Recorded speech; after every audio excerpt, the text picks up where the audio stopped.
Hello, and welcome to Mastermind Mastery, the podcast for professionals who want to create and run successful peer advisory councils, or as we call them, PACs for short, or they're also known as peer groups or business mastermind groups.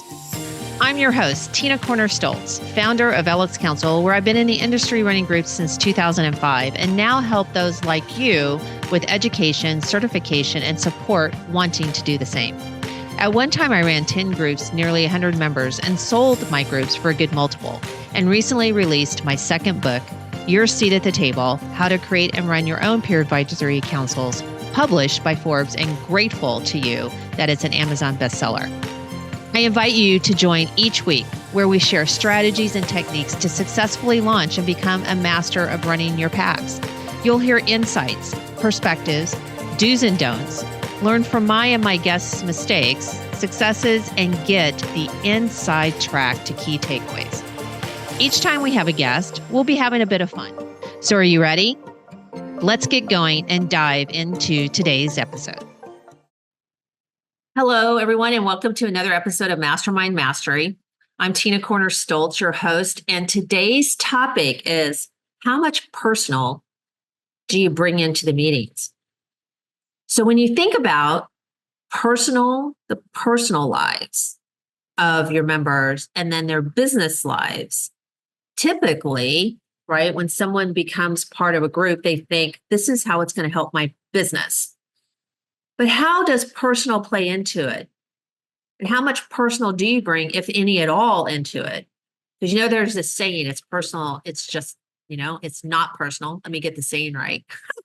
It's not personal, it's just business. Well, running peer advisory councils, they are personal. So today's episode, you're going to have some key takeaways. Understand how personal impacts business, how much is it good inside your group meetings, techniques to get your members to see the whole picture, and overall, why does it matter? So how much, we're going to dive right into it right now. How much is okay for personal to be part of a discussion in a PAC meeting, peer advisory council meeting? It is controversial. I can tell you, I will talk to numerous professionals running groups and get lots of different answers. Some will say not at all. Some say it should not be allowed, and others will go to extremes to bring in a lot of personal. This goes back to what's the right answer. It's definitely a personal preference between you and your members. I will tell you that. It's very much that. But what I will tell you that while it's a personal choice, it should not be zero. And why is that? I had someone illustrate this once to me. And so if you can visualize looking at yourself in the mirror, here's this whole person, right there in the mirror.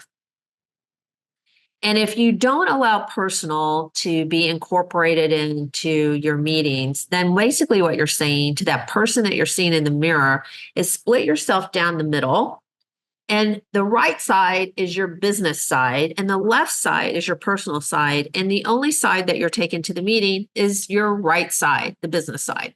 You're leaving the personal outside the door, at home, in the car, whatever it is. And only half of that person is really in the meeting. They aren't separate. You can't separate the personal impacts that happen to an individual, in this case, the business owner, the leader, the CEO, the president, et cetera, separately from their business, because we don't operate that way. We're a whole person, right? So the group can't just deal with this right half and be effective at it. As a member, you can't really just deal with this right half and be effective. It's the whole piece. So the personal side, which we probably should define that, is your hat of you, the individual, not the hat of I'm the business owner and this is my company or companies. But over here, here's me and how I show up within that. Right. And therefore, that's why you can't ignore the personal side. It's the whole. Now, we all know many members do not like to talk about personal. They're not very vulnerable on that scale. They're low on the vulnerability scale because they are extremely private. Everybody has their level of privacy.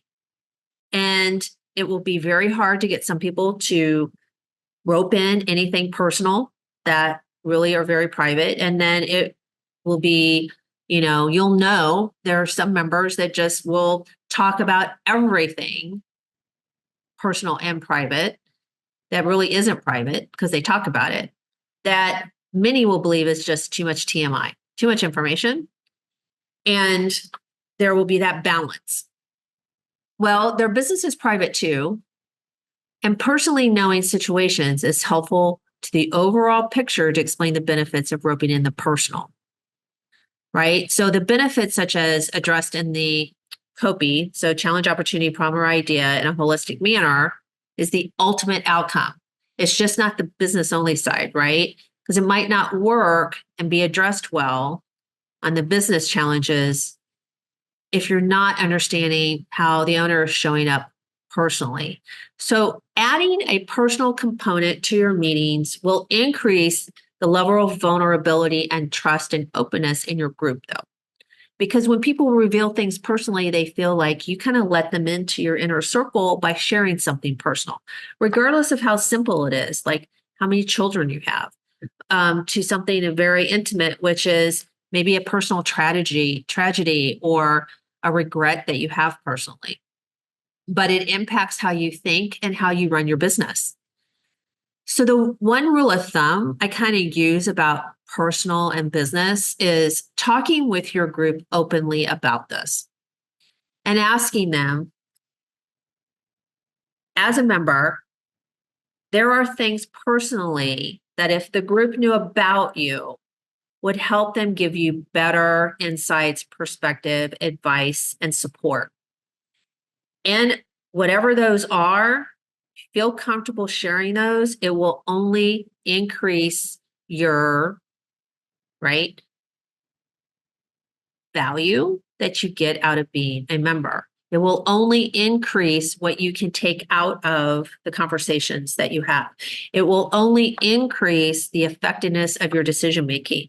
It will only increase risk management, because if we know this about you, it will help us understand what some of your blind spots are, your tendencies, your values, all of those kinds of things.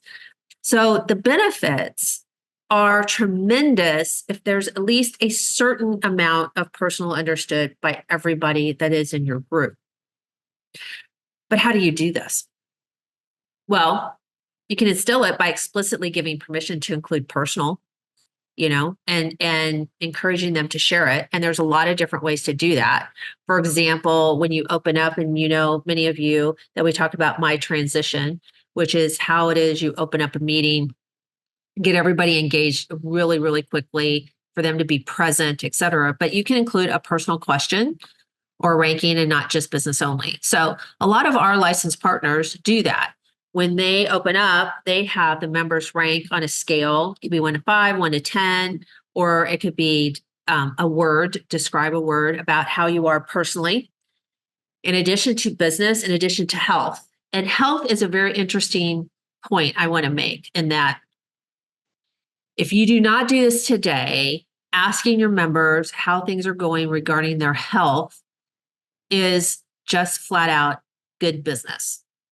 And it is because if the CEO, the business owner, the leader, et cetera, your member has health issues, or they're not attending to health issues, it impacts the business. Now, that's kind of logical. It's a little bit intuitive, but I can tell you is that so many people have health issues that they are trying to manage around and run the business. And if they ignore them, is a huge issue in itself. An example that to this day I regret in running a meeting where one of the members had a health issue, high blood pressure. We knew this. So first of all, we knew this because we asked how everybody's health is. Like that was part of one of the things I would ask. I would usually ask it like every other month, the health question. I didn't necessarily ask it every single month, but it is kind of good to ask every month, I will say. And it's also especially interesting to track it as well and show that tracking at the end of the year, what people's answers were to their health, because it can be equated to different moments in time on why their health might have gone down. Maybe it was a stressful moment, they were overeating, whatever it could be. But this particular month asked the health question. And she answered with, she was doing okay, but she hadn't gotten to the pharmacy to get her high blood pressure medicine. And she needed to do that. But she was so busy and blah, blah, blah, blah, blah, blah, blah, blah, blah. All right. So in the meeting, there was like, you have to, they were like, Chris, you have to get that medicine, right? You know that. Yeah. All right. Fast forward, you know what happened, right? She didn't do it. As a result, she had a stroke. As a result, she was gone out of the group for over a year because of recovery was so long. And then coming back to the group was extremely difficult for her. I will tell you, not only myself, but every one of her peers regrets they didn't follow through and hold her accountable to going to the pharmacy. And that is the benefit of ensuring health. Now you may think, well, that's not a benefit because that was a regret. My point is that by them sharing health, there's an opportunity for them to support each other on that health journey or even that personal journey. And it will bond your groups together even more so when they see the whole person, right? Intuitively, you know that because you share experiences, you share where you can help each other. Like, I've had that issue too. This is what I did.